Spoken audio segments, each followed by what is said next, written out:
Good morning, good afternoon, or good evening, my fine friends. Welcome to the fourth episode of Season 7 of the Tom Petty Project podcast. I'm your host, Kevin Brown. This is the weekly podcast that digs into the entire Tom Petty catalogue, song by song, album by album, and includes conversations with musicians, fans, and people connected with Tom along the way. Before we start talking about anything else, I just wanted to comment on the very sad news of the passing of Tom Ledden. As most longtime Petty fans know, he was one of Tom's earliest musical collaborators as a bandmate in the Epics, and he would go on to help form Mudcrutch, with whom, Tom, Mike Campbell, and Benmont Tench would reform 3.5 decades later, along with Ledden and drummer Randall Marsh. Every single person I've ever heard speak about him says he was a wonderful, kind human being and a really accomplished musician. So gone at the age of 70, like his bandmate before him, he leaves us too early, but with a rich musical legacy for us to enjoy for decades to come. So my thoughts and best wishes go out to his family, his friends, and his former bandmates. Today's episode is the suitably melancholic and achingly beautiful It'll All Work Out. If you're new to the podcast, I don't play the song itself in the body of the episode, but there's a YouTube link in the episode notes where you can go and listen to it beforehand.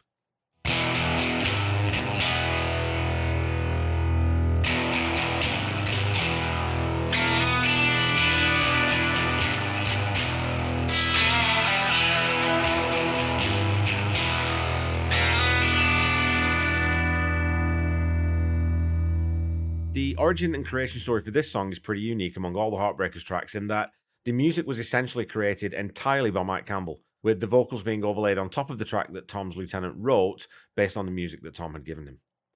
In conversations with Tom Petty, Paul Zollo quotes Tom saying that this is one of his favourites and that it's a durable song. He tells Paul, "I was going through a crisis at the time with my marriage. My first marriage was on the rocks. I was separated, though it was later reconciled, so I had more on my plate than I could handle. I'd written It'll All Work Out and sang it into a cassette, and I brought it to Mike's house, giving him the cassette. He had a studio at his house, and I said, could you just make this a record? Because I don't have time, I can't deal with it mentally, but I think it's a really good song. And that's never happened before or since." When you listen to the lyrics in this song, it's easy to see why Tom might have found it hard to spend hours crafting it, given its tone of acceptance of defeat. Tom asserts that he's pretty sure that none of the other Heartbreakers play on the song at all. And the track opens with Mike Campbell showing his capacity to play seemingly anything with strings, in this case a koto, which is the national instrument of Japan. The instrument unusually has movable individual bridges for each string, so that songs with different tunings can be played. It is then picked with 3 finger picks worn on the first 3 fingers, and I'm not sure if Mike used the finger picks or just his fingers, and that would be a great question to ask him if I ever get the chance. The main rhythm part is played, though, I'm pretty sure, on a mandolin, and there sounds like there's possibly some ukulele in there too. But the addition of the koto in that opening harp-like sweep is such a unique sound. I've talked lots on the previous 2 albums about songs that were sonically so radically different from anything else in the Heartbreakers catalogue, and this is another example of a departure from the trusted rock and roll formula. The arrangement in the first part of the song is a simple twin mandolin or maybe mandolin ukulele part, with Mike playing a repeated broken G fifth chord over the top of the root notes, which move from E minor to C to D to G in the first half of the verse, then E minor to C, D to C in the second half. In the second half of that first verse, we get a beautiful texture that I suspect is a synth keyboard. The second verse sees more bass tones added, and I think this might either be a very quiet bass guitar, but it kind of sounds a little bit more like bass notes on the synth. There's also a very simple acoustic strummed guitar added into the mix to fatten out the sound. There's also a really nice bit of production on this one with the line, "I let her down," being double tracked. So this isn't a harmony. If you listen to that line, it isn't a harmony, but it's 2 takes of Tom singing the same melody line, only very, very faintly different to give that line a sort of a fuller feel. And there's very minimal musical movement in this section, with the keyboard adding in just a couple of very simple sort of licks, and the koto being brought back in right at the end of the verse, leading into that first chorus. And the chorus features the first percussion, was the only percussion in the song, with a very simple tambourine on the first beat of every second bar. We're also treated to a harmony part sung by Tom rather than by Howie, I suspect to really ensure that the individual narrative quality of the lyrics comes across. The keyboard part is also brought back in this section, mirroring the melody that Tom's singing. That's not a thing you hear very often in a Heartbreakers song. In fact, I'm struggling to think of another example of Tom singing the same line as something that an instrument is playing, or that sort of mirroring between musical melody and vocal melody. Now, Ozzy Osbourne from Black Sabbath, of course, and solo fame and Bat fame, was frequently and, in my view, unfairly criticised for singing the same melody line that Tomi Iommi was playing on guitar a lot. But when it's used sparingly and subtly, it's a technique that can really add to a song, and I feel that in this case, it works in this track. After this single verse-chorus pair, we go into a sort of a musical interlude, which it's not really quite a solo, and it's not really quite a bridge either because it's the same progression as the verse. But the koto does provide sort of an instrumental bridge over that progression, so it's light and it's so delicate that you feel like the notes would blow away in a strong breeze. You get this almost ethereal sense of calm and peace despite the heart-wrenching lyrics. And again, it's almost that sort of that peaceful feeling you find when you finally accept that something is over. It's not a jarring, anger-filled loss, but more a resigned sorrow. The song comes out of this musical interlude back into the chorus, but nothing is added here. We're just held at this same level of emotion. And the chorus drops us back into that last verse, where everything is stripped back again. Mike now adds the koto in again with some sort of descending and ascending arpeggios, and we hear Tom vocalizing some O's into the fade-out.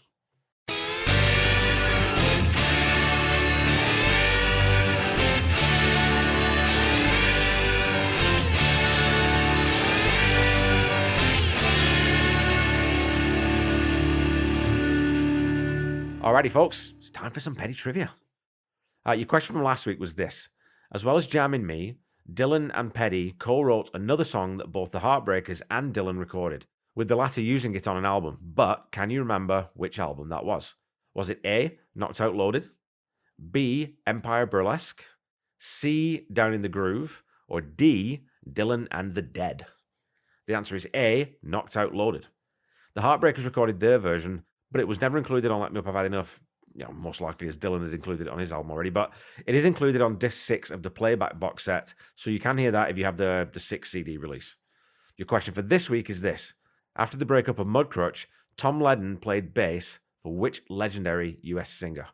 Was it A, Dolly Parton, B, Stevie Nicks, C, Linda Ronstadt, or D, Pat Benatar?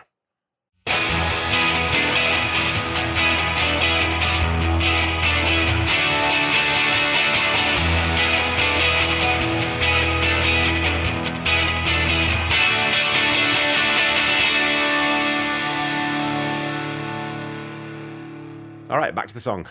Tom's vocal on this one is very restrained and is actually quite reminiscent of how we deliver later songs like Angel Dream from the soundtrack album follow-up to Wildflowers, She's the One. He never pushes his voice, but croons in a beautiful, doleful mid-range all the way through. After sitting and listening to this song over and over for this episode, it throws me back a little bit to my conversation with Katie Moulton and her examination of grief.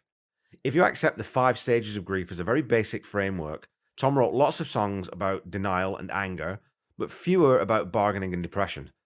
But this might be his only song about grief that covers acceptance as the final stage in that process. The subject of the song is lamenting, with a wistful melancholy, the fact that the person he's apart from is better off without him. Better off with him than here with me, and maybe better with him than here with me. That could almost be the bargaining stage, but the last line sets it firmly, to my mind, in the acceptance stage. Never goes away, but it all works out. You have to think that it's Tom writing from a point of view that his marriage may be over, but his life isn't. That though he's accepted his own faults, when she needed me I wasn't around, and when it mattered most I let her down, he still sees a way forward. Still I think of her when the sun goes down, it never goes away, but it all works out. Again, you can see how this song would have been a very difficult song to work with right at the time that Tom was going through the grief of a separation. It'll All Work Out was played fairly extensively live in 1987 and was brought back out sparingly on subsequent tours in 89, 92, 95, and finally in 2005. So you do have to think it's a song that stuck in Tom's mind and they had a connection to and stayed with him. It's a deep cut from this album and a song that's definitely not well known outside the hardcore fandom. There's a great bootleg version of the song from Wembley Arena, London in October 1987 on Mike Mono's Rare Tom Petty Media YouTube channel, which I'll post a link to in the episode notes. This version features the British violinist and musician Bobby Valentino on violin. Valentino, incidentally, is also the violinist featured on the live version of Stories We Could Tell from Pack Up the Plantation Live, recorded in 1980 at the Hammersmith Odeon in London. And one more link back to Katie Moulton is a version of this song that she recommended to me during our chat that's recorded by the fantastic Phoebe Bridgers. I'll post a link to this version too, as I'm sure you'll love her take on it. It's very mellow, very, very cool. Okay,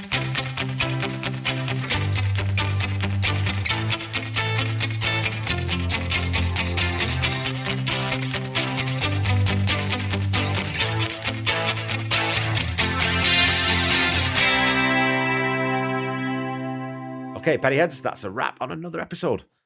It'll All Work Out is another one of those wonderful sleeper songs that stays under your skin when you listen to this album. Not to tip my hat too early, but I think it's likely the best song on the album, despite being very short and having a very simple arrangement, and featuring only Mike and Tom.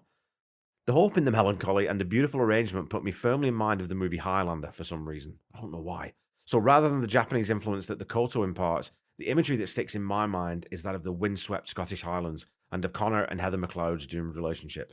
Of course, that story in the movie is soundtracked superbly already by Queen's Who Wants to Live Forever, but the sentiment of this one it's sort of got a lightness and depth that work for some of the scenes in that movie. It'll All Work Out is a wonderful, beautiful song that I'm going to say deserves a 9 out of 10. It never goes away, but it all works out. Let me know what you think on social media. Please remember that you can continue to support humanitarian efforts in Ukraine in many different ways. Please do so if you have the means. If you need a way to do that, go check the episode notes because I always post a link to the Red Cross donation page in there so that you can click on that, go give a little bit of money and help those people in Ukraine. The Tom Petty Project is a proud member of the Deep Dive Podcast Network. Go check them out on Twitter at DeepDivePodNet. I'm sure you'll find something that you like. Definitely go check out my pals Corey Morissette and Mark Kameyer and their show And the Podcast Will Rock, which is about Van Halen. Brilliant, brilliant show. And you can also go check out my other podcast, Seaside Pod Review, a Queen podcast on the same network. Don't forget to follow me on Facebook, Instagram, and YouTube at The Tom Petty Project and on Twitter at Tom Petty Project.